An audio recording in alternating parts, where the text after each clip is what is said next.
दिल्ली दंगों से जुड़े एक अहम मामले में आज सुप्रीम कोर्ट ने बड़ा फैसला सुनाया। ये मामला गैर कानूनी गतिविधियां रोकथाम अधिनियम यानी कि यूएपीए से जुड़ा हुआ है।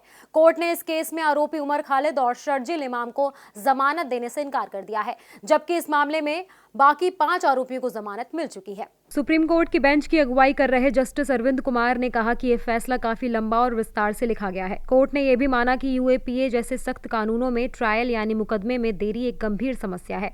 ऐसे मामलों में सवाल उठता है कि जब लंबे समय तक फैसला नहीं आता तो अदालत को क्या करना चाहिए।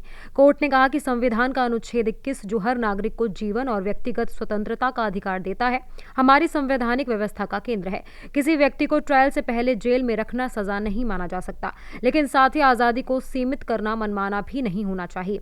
सुप्रीम कोर्ट ने समझाया कि यूएपीए एक विशेष कानून है जो देश की सुरक्षा और संप्रभुता से जुड़े मामलों के लिए बनाया गया है। इस कानून में जमानत देने की शर्तें सामान्य कानूनों से अलग हैं। खास तौर पर धारा 43D5 के तहत जमानत तब दी जा सकती है जब कोर्ट को लगे कि आरोपी के खिलाफ प्रथम दृष्टया कोई ठोस मामला नहीं बनता। कोर्ट ने साफ किया कि जमानत पर सुनवाई का मतलब ये नहीं है कि आरोपी दोषी है या निर्दोष।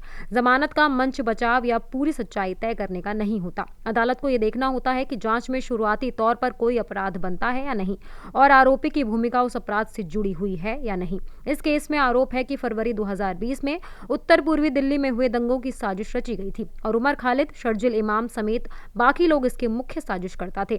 इन पर यूएपीए और आईपीसी की कई धाराओं के तहत केस दर्ज किया गया था। सुप्रीम कोर्ट ने धारा 15 पर भी विस्तार से बात की। कोर्ट ने बताया कि आतंकवादी गतिविधि सिर्फ बम या हथियारों तक सीमित नहीं होती। अगर कोई काम देश की सुरक्षा को खतरे में डालता है, लोगों में डर फैलाता है, आर्थिक गतिविधियों को रोकता है या फिर आम जीवन को बाधित करता है तो वो भी इस दायरे में आ सकता है।